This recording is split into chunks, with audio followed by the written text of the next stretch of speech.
Go. Continue. All right. Let me know when you're ready.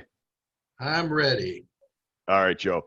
Well, thank you very much. And thank you for all of you that have joined us for this validation group call. We got a special guest, Joe Diana. Joe owns the SpeedPro in northern Cincinnati. And we're here today so he could tell his story.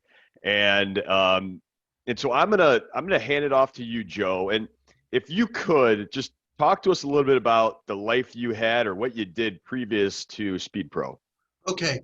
So, Steve, thanks. I appreciate you asking me to be on this call. This is actually a treat for me because I have always, one of the things with me is I always wanted to own my own place. And so I've, when the opportunity came up, I grabbed it and ran with it. And but I come from a sales background. I was early in my days. I was in the temporary help business, and I ran an office for one of the companies, or for the company that I work for, and I actually started it up from scratch and ran it for about 12 years, and then I just kind of got tired of the temporary help business, left that, and came back to Cincinnati and got into the print business. And I remember the very first day when I got my first print job, or my first sales job with printing. My sales manager asked me, he says, "Okay, so what do you know about printing?" And I went, "Well, ink goes on paper." And he says, "Okay, at least I know where to start." And so that first question has turned into me owning my own place now. And so I've been in the print industry for roughly 30 years now, and started off with business forms print, went to print and mail, got into digital printing when digital started ramping up, and then got into a couple other, I was really successful in the print mail business. And then I went to commercial print business. And then from straight commercial print business, that's when I bought SpeedPro, and now in the wide format print, which is, I love it. I love it. So, Joe, talk to us about what other opportunities, or maybe it was just SpeedPro that you were looking at. I mean, what other opportunities or industries were you looking at, and why did you ultimately choose SpeedPro? Well, I think my story is a little bit unique because I didn't go out looking for a company to buy. All right. And the situation is that I left. I was with a fairly large print company, and all of a sudden one day we had a sales meeting, and after 20 plus years with that company, there was a handful of us that all of a sudden found ourselves on the outside looking in, and just from downsizing. It was just, the company was trying to downsize. I mean, the four of us or five of us that found ourselves on the outside looking in, I mean, we were selling a couple $1 million worth of print, and all of a sudden we were on the outside looking in. So I went to work for a commercial print company, and a buddy of mine who I worked with there, I went to work for a company called BPT. He went to work for SpeedPro, which was Dave Sperry, who owned the studio here at the time. And so because of that, because of our friendship and all that, I really got to know the large format business. And so one of the things we would do is I would send business to him, he would send business to me. And then Dave Sperry sold it to Rob Tonetti. And Rob Tonetti, I think I met Rob the second day he owned the SpeedPro here. And Rob and I hit it off really, really well. And I taught him the commercial business, and he really kind of took me under his wing and taught me the wide format business. And so I would send business to Rob. Rob would send business to me. We helped each other out. We met for lunch and things like that. And then when Rob decided that he wanted to move on, he called me and said, "Hey, I think you're perfect for this industry, and I think you're perfect for this SpeedPro." And I had talked to him about it before and all that. And he said, "I'm going to put it on the market. Are you interested in it?" And I said, "Absolutely, I'm interested." And you know, so at the time I said, "Give them my name and number." And 2 days later, they called me, and everything else is history. All right, so your situation is slightly different Correct. versus a lot of folks on the call. Now, that being said, um, I, before I got involved in the wide, large format industry, I had no idea what that meant, right? Right. So, so if you had, furthermore, you have strategic partnerships. So let's tackle competition because that is something I want to talk to you about. Mhm. But because you brought up a strategic partnership you had with a commercial printer, talk to us about the landscape in maybe Cincinnati, Southern Ohio. What type of competition do you have, or is there competition? Or do you consider it competition? Is it more of a strategic partnership? Because I know that's the question I get from everybody right out of the gates is, well, who's my competition? All right. So in this industry, in the large format industry, there's a couple things that you have to think about. Number one, your competition is always going to be fast signs. It's always going to be Signarama. Those are the two, that, everybody knows. Okay.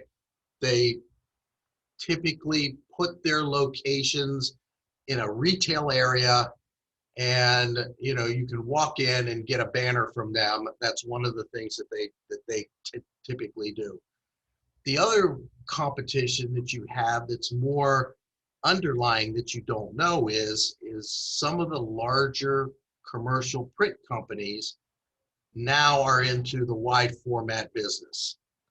And so they have a division that is strictly large format. Most of the time, they're into the vinyl large format. Chances are they don't have a flatbed printer, that they're printing rigid substrates, the foam cores, the polymetals, the coroplast, things like that.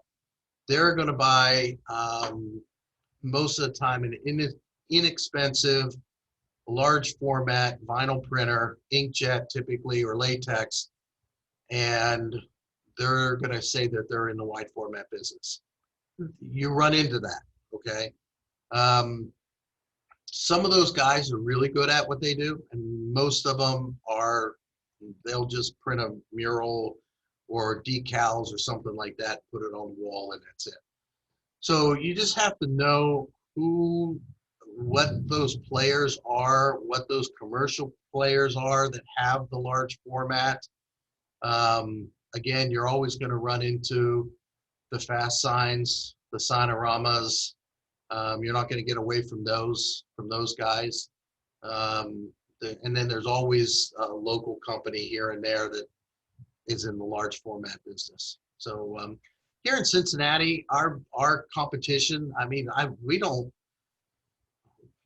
to be honest with you, I don't think we have a whole lot. I got a fast signs that's around the corner. I got a Signorama that's around the corner. I never run into them. I never run into them.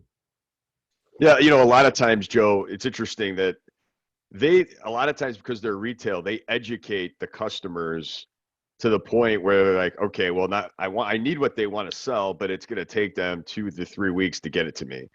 And I feel like that's where SpeedPro comes in, is we can provide a fast product in a timely manner. We meet their deadlines, and now it's a sticky business. Your customers don't want to shop around every time. Once you do a good job in a timely manner, meet their deadlines, I think you got a customer, not for life, but as long as you don't screw it up. Absolutely. And and the one thing that we say around here is, um, the name on our door says Speed Pro. So it's not that we're trying to do it fast or anything like that. We just want to do it for our customers in the time frame that they want it to be done at. And Yeah, well said. if that means that that they need it in 2 days and it's a reasonable request, then we'll get it in 2 days. If the reasonable request is if it's a large project and they say, look, we'd really like to have it up in 2 days, then you say, I'm sorry, but that's not a realistic deadline. Here's the deadline that we're kind of looking at, and we'll push it through as quick as we can. But we're not going to just throw it on the wall just to put stuff on the wall. Yeah, that makes perfect sense. All right, talk to us about. Okay, so you bought this business how long ago? It'll be 2 years in August. 2 years, Okay, August 1st. All right, talk to us about the growth that you've had, not staff-wise, maybe equipment, and if you want to talk about sales, would love Okay. for you to do that. You're not obligated to do that. All right. So as far as, and I'll just tell you how my shop is set up, how my studio is set up. And that is, I have, when I purchased this from Rob, excuse me, he had an old flatbed printer, a fairly new flatbed printer. He had an Epson. Hey, Joe, talk to us about, okay, I've explained what a flatbed printer is. Okay. Okay. Can you just explain it in 30 seconds or less, what a flatbed printer is to everybody? Oh, okay. Thank you. So a flatbed printer is it's a large printer that typically prints what we call rigid substrates. Rigid substrates are sheet-fed large materials. So a foam core board, which is 4x8 dimension, and a polymetal board or sheet that's 4x8 or 5x10. Okay. A lot of flatbeds will also print roll vinyl. We don't use our flatbed for rolls. Our flatbed is strictly for large substrates, rigid substrates. Okay. So getting back to where I was then, there were two flatbed printers. One was hardly being used, and then he had one that was fairly new. And then he had a latex printer, and he also had an inkjet printer for the vinyl. And the latex printer was not, it's just, the quality is just not very good on it. So first thing I did was I started to clean up the shop. I got rid of the small flatbed printer, opened up some space. I moved some things around so that we had better workspace. And by doing all of that, it opened us up to be able to maneuver and be more efficient at what we did and how we did it. As far as the employees, there were 3 employees here. I was able to maintain all 3 employees for about the first 7-8 months. And the one that I kind of relied on the most, Richard, he took a job. He came from the trade show business where he was with companies that built these large trade show displays. And during COVID, when all of that shut down, his company basically went under. And he got a job here at SpeedPro. And then when that industry opened back up, he actually, because of his name in the industry, he actually had job offers that were coming to him. And so I lost him. But I was able to get another guy who worked here a few years ago. And so I've been really lucky as far as employees. So since then, I've got those 3 employees. I've picked up a high school intern who's got who's learning graphics design. And he just graduated from the local high school here. He's going to college at University of Cincinnati, so he's going to work with us over the summer and really kind of learn. One thing that I told him from the very beginning is it's great to be a graphic designer. It's great to be able to design things and all that. But if you can't create it so that it can be produced, it's a waste of everybody's time. So one of the things that we're doing with him is working with him so that he understands what it takes to design something that can also be produced, which is, you know, a lot of designers don't know how to do that. Yeah, And then, go ahead. that's really, really important. I want to, before you move forward, I want to highlight a couple things. So Sure.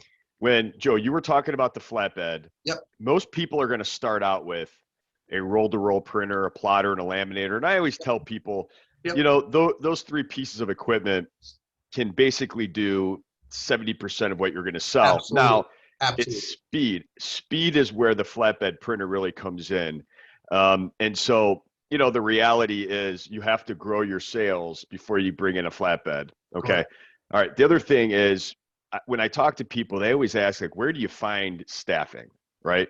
And I know it sounds like a mundane task if you're not from this industry, but what I tell people is, look, you're finding people that want a career in the sign and graphic, large and wide format industry. And it's people that have a creative background. They want to work with their hands and they want to create things. What you're doing is creating this kid. I love how you're training Yeah. them, because you're right. If you can't produce something out of what you create, you're wasting everybody's time. I didn't mean to interrupt you there. Go ahead. Yeah. No, and you made a really, really good point. So if let's just say if I were to lose one of my guys tomorrow and I had to replace them, I would be looking for somebody who has some graphics background, who is willing to run machines, and willing to run printers, because it's great for some of these guys to be able to sit behind the computer and design. But our business, the business model that we have, is not designing. Our business model is manufacturing something that goes out to the public, that is branded for our customers. And so you have to be able to do both, and you have to enjoy the production part of it, because if you don't enjoy the production part of it, you're wasting your time. So you need somebody with some design background if you can, but who is willing to do the production most of the time, because you can always outsource the design part of it. I think so when we talk about graphics background, I always tell people it's having basic Adobe Illustrator experience, and you have a knowledge of the Adobe suite of products, and it's everybody can learn the ripping software, Right. but Right. everybody needs to be cross-trained. So I'm sure Right. they need to be able to pick up a phone and talk to people. They need to be able to do that basic graphic design, get it into the ripping software, and then work the equipment. Some of the other owners that I've talked to, they don't do any design work in-house. They outsource all their design work. They don't even want to mess with the design work. They have outsourced people that they use on a regular basis, which is great, you know. And they can, they're production people. They can tweak a file here, tweak a file there, but they are more production people, and that's fine. Me on the other hand, all three of my guys here, they're all graphic designers. They all have degrees in graphic design, but they all can run any of the equipment that we have, and they do it every day. They run the equipment every day. Okay. All right. So you have 3 full-time people? I just picked up my 4th one. I picked up an administrative person. She started yesterday. Understood. And talk to us about how you've scaled the business then. Okay, so basically the first 6 months, I started August 1st. Okay, so I took August 1st to December 31st of that first year, 2021. The way I looked at it is I didn't even care what my sales were going to be. I didn't care what it was going to be. My whole purpose was to learn the industry, learn all the different substrates, learn all the different vinyls, learn the equipment, learn what they do. And let me also say this: I don't run the equipment. I am not an owner that comes in here every day and rolls up my sleeve and starts running the printers and cutting the material and all that. I am not going to do that. That's not why I bought this place. So there are owners out there that do that on a regular basis, and that's great for them, but that's not what I do. So I just want to kind of put that out there. But I learned the material. I learned what goes on what. I learned what material goes on vehicles. I learned what material goes on box trucks. I learned what material goes on the walls. I know what can go on the wall and come off the wall. I learned the substrates, or the rigid substrates, and what they're used for and the best possible ways. So I absorbed myself with learning the industry, and also the sales part of it is how to sell that and how to sell it. Now, because I had a print background, that was easy for me, but but it's, there's a special skill for it, and there's certain questions that you want to ask and things like that. So the first 6 months or 5 months of it, that's what I did. I spent my time doing that.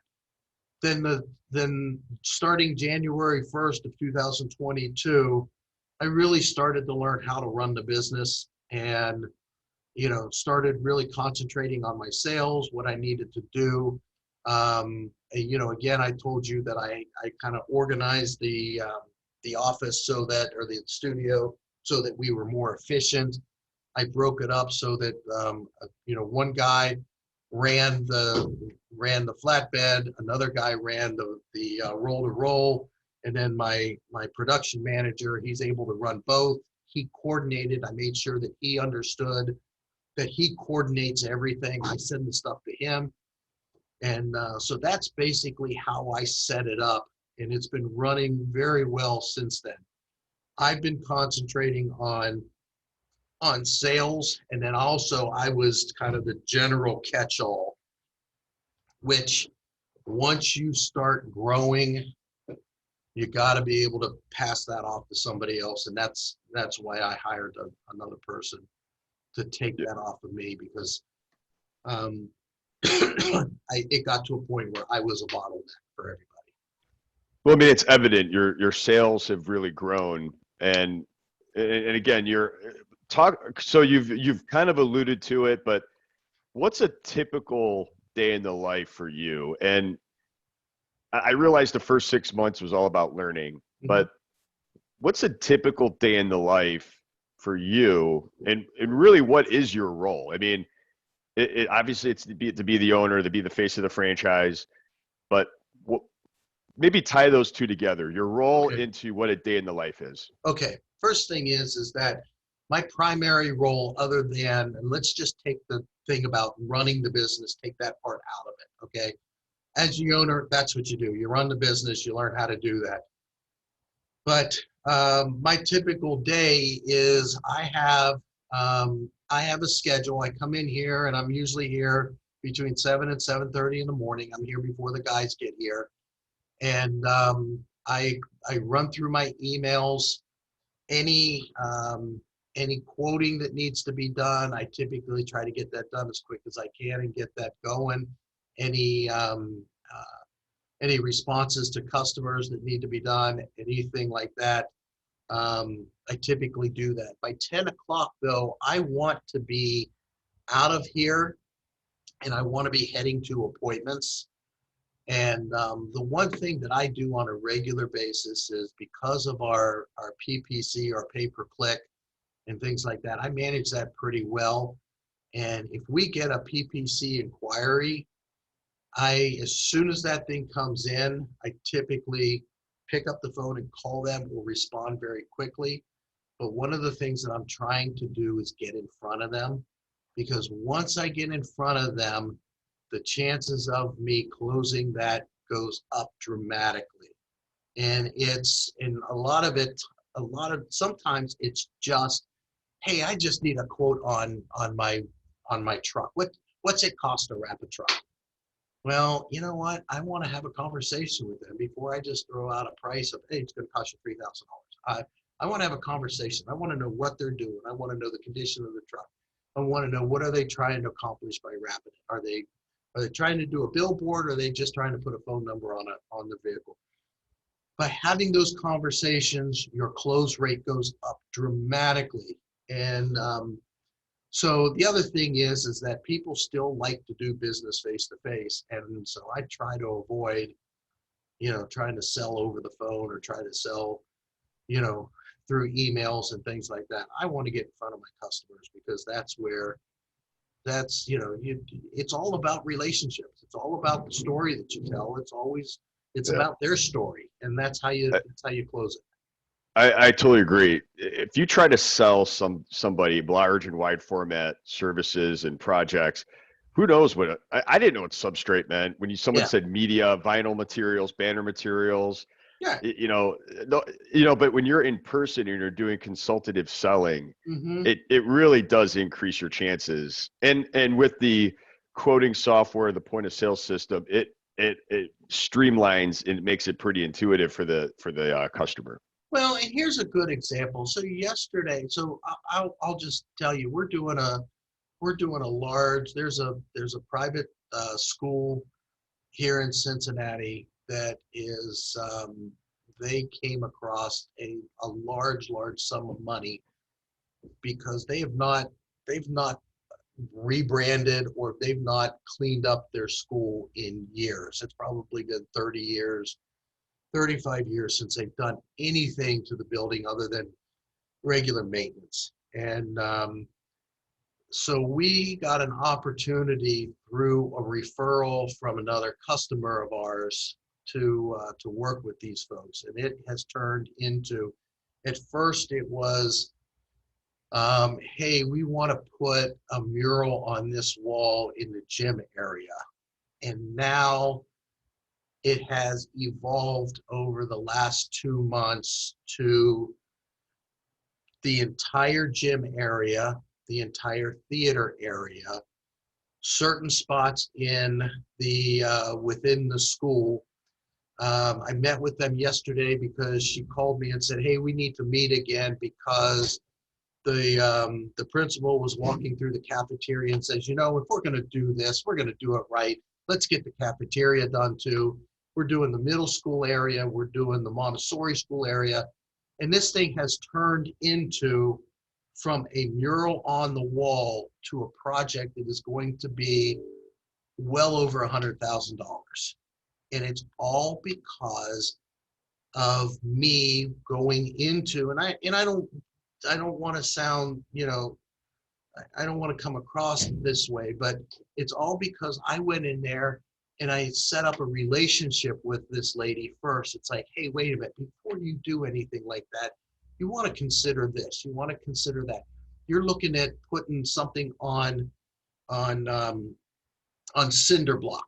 Well, you want a smooth surface. So if you want a smooth surface, you're going to have to do this, this, and this in order to get that surface smooth before you put anything on that wall. That's going to be cost prohibitive once you see that. All of a sudden, because of that, she started trusting me, and it just evolved. I got her samples of things. I showed her some things. I grabbed her and took her to another customer. I showed her some of the things we did with another customer. And the thing has just evolved into something that is just massive, and I can't wait to, we've already done not even a quarter of it yet. And it's just, it's something I'm really proud of, and really can't wait to see it all evolve. Yeah, Joe, that you brought up so many good points right there. You get out in front of people, and that's what I always tell people. You've got to get out in front of people to provide them the site survey, consultative selling. You're building that relationship, and people always ask, what's our differentiator? It's our owners, right? It's you. That's the reason why you're successful versus some guy down the street who has an unorganized sign shop.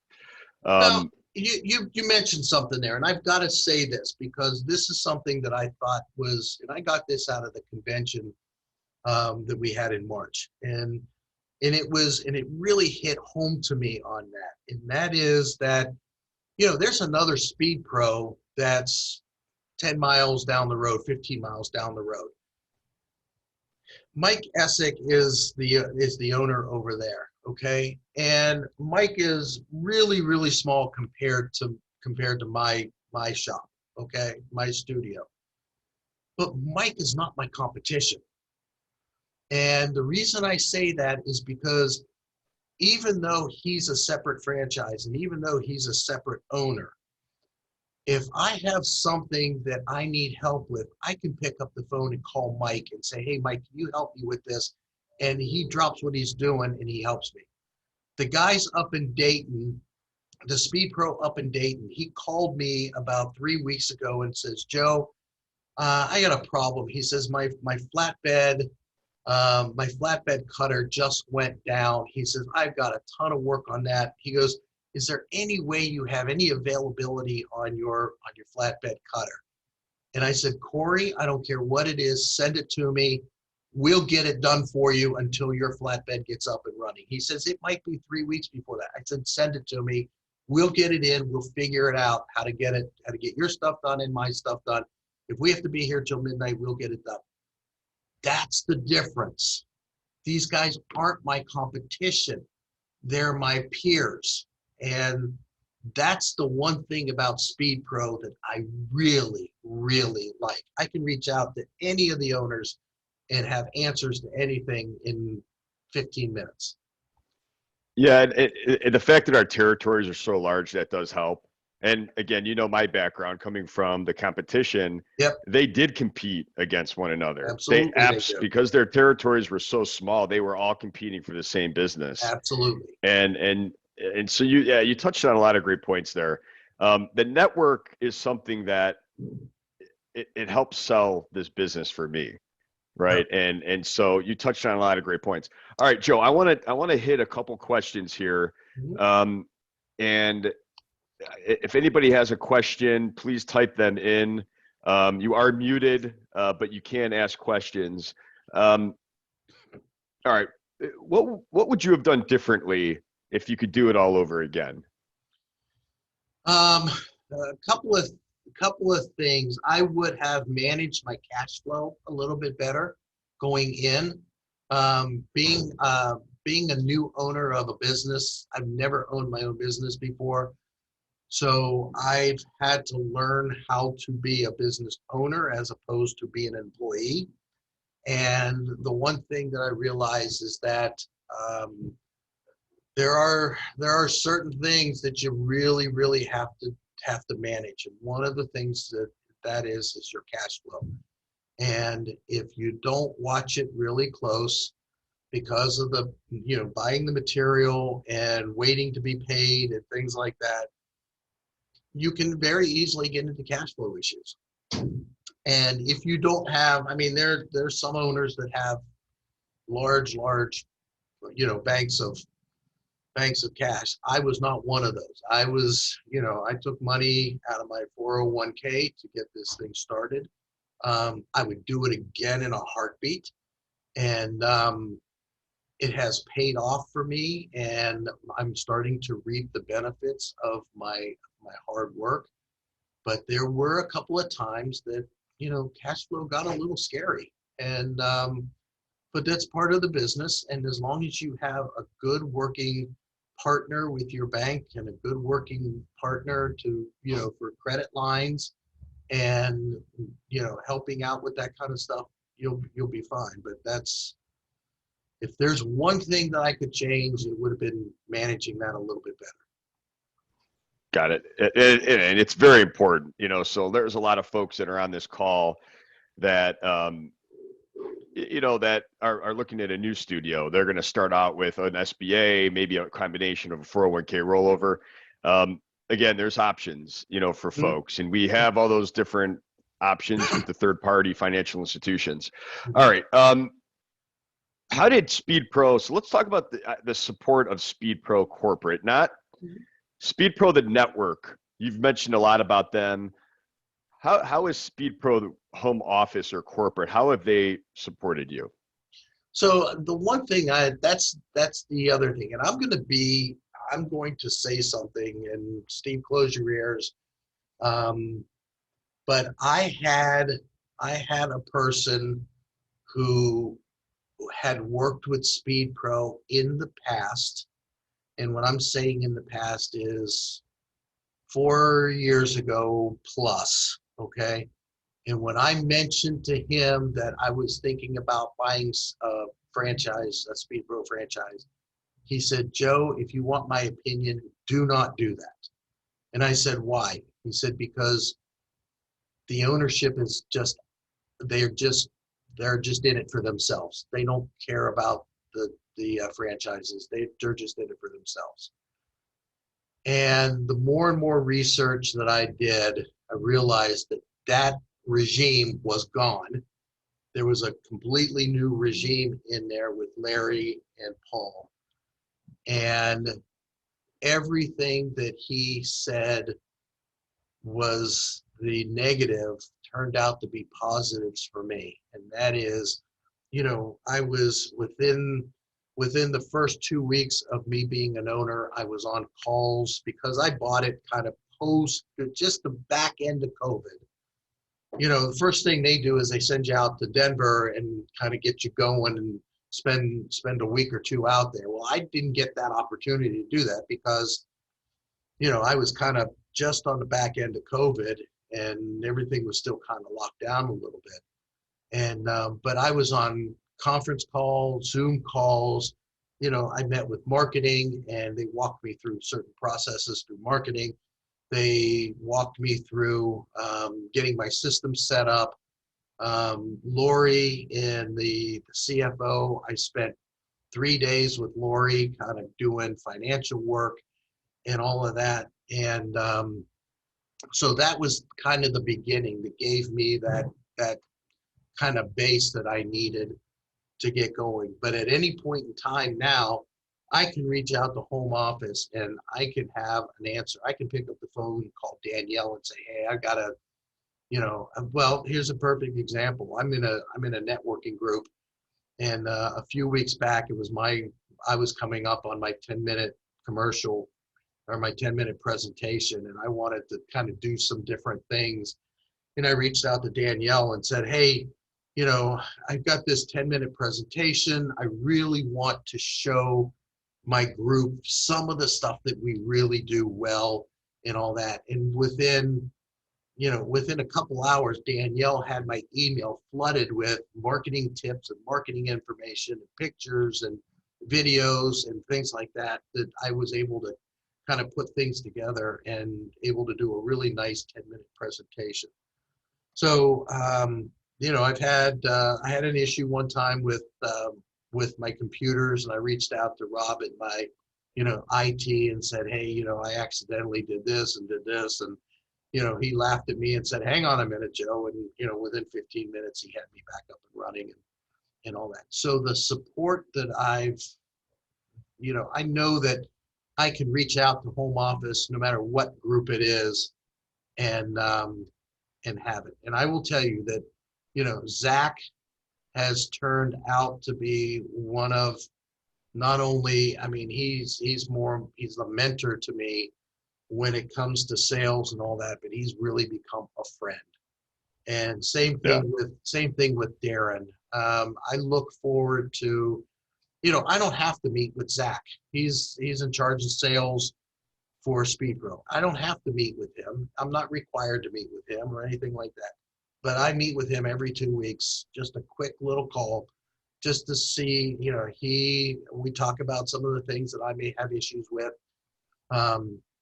Darren, who is my district guy, that I meet with him every 2 weeks. And sometimes it's a 2-minute phone call or a Zoom call. Sometimes it's a half an hour. And I know that if I have an issue or a problem or something that I need to run up the flagpole or I need ideas for something, I can go to the home office and get whatever support that I need. And that's, I'm an owner and I own my own place, but I have the backing of SpeedPro behind me. That's what I told Zach the other day. If you work the model, if you do what you're supposed to do and you work the model, it's easy to be successful in this business. Yeah, Joe, I went through the same thing. I mean, I remember SpeedPro talking to me 5, 7 years ago, and I heard the same things that you heard. Uh-huh. And after meeting Paul and the team, Yeah. I was really impressed in where we want to go. Yep. And what I want to highlight, everything you said, there's layers of support. A lot of our owners communicate with one another via Ask the Owners email. Uh-huh. Some owners like to use the SpeedPro Hub, and however you want to be supported, there's support for you. Mm-hmm. But again, going back to the network support is very, very important. You're talking about 1,000 years of large and wide format experience at your fingertips. So you are an expert from day one, even though you've never done this, because you have access to all of that support. Yep. All right, I got one more question. Yep. And so, is there any points? Okay, here we go. I want to ask this. This isn't. I didn't prepare you for this one. What gave you the courage? Because everybody on this call is going to have that agreement in front of them. Okay. And it's like jumping out of an airplane, Joe, right? But once you jump out of the airplane, the hardest thing is jumping out or signing. And then once you've done it, you're like, wait, this isn't that bad. And I didn't mean to answer that. Oh, no, that's you. Yeah, I'll tell you what, I'm glad you asked me that question, because I'm going to tell you this. So in my networking group that I'm in, so I was in this group prior to SpeedPro. When I was with BPT in the commercial print, I was in this networking group. And I had never been in a networking group before, a BNI or anything like that. It was just never my thing. All right. And I got invited to this group. It's like, all right. It's, I got it one time, and this guy will get off my back, and I don't have to go again. Well, fortunately, I guess, I kind of liked the group. So I went back a second time. I went back a third time. Next thing you know, I'm joining the group. Okay. But inside that group, I had somebody who's been in the banking business for 30 years. There's an attorney in the group that he works for a large firm, but he mainly deals with small businesses, both buying businesses and selling businesses, working with owners. And he is their counsel for companies like me that don't, I'm not going to put somebody on retainer for something like that. So there's that. My financial guy was in that group, and so we had a benefits guy in the group. Okay, so I got to know these guys, and they were all small business owners. Okay. Well, when I was with BPT, I was an outside sales guy. I was more of an independent. I did my own thing and all that. But like I said, I always dreamed to be an owner. And then when the opportunity came, I sat down with Kim, who's with Huntington Bank, and I said, and by the way, Kim is the second largest SBA lender in the state of Ohio when it comes to commercial banking. She does more SBA loans than, there's only one other person that does more SBA loans. So she's an expert when it comes to that. Bob Brown is an expert when it comes to buying and selling and working with franchises and things like that. So I sat down with Kim. I told Kim what I was thinking about doing, and she said, Joe, you got to be honest. You'd be perfect for that position. You'd be perfect for that, to own your own place. What you've done, starting with BPT from zero to where you are today in 5 years, you're crazy not to think about this. And so this went on for, I don't know, and I got to just kind of back up a little bit. Rob had already talked to me about buying the studio even before he put it on the market, and told me that he was putting it on the market. And so I had already had some conversations. And after about 4 months or so, Kim came up to me and she said, so where are you with this thing? And she just point blank. And I said, Kim, I'll tell you the truth. I said, if you really want to know the truth, I said, I'm scared to death. And she looked at me and she said, You're supposed to be scared to death. It's a big decision. But Joe, look at what you have behind you.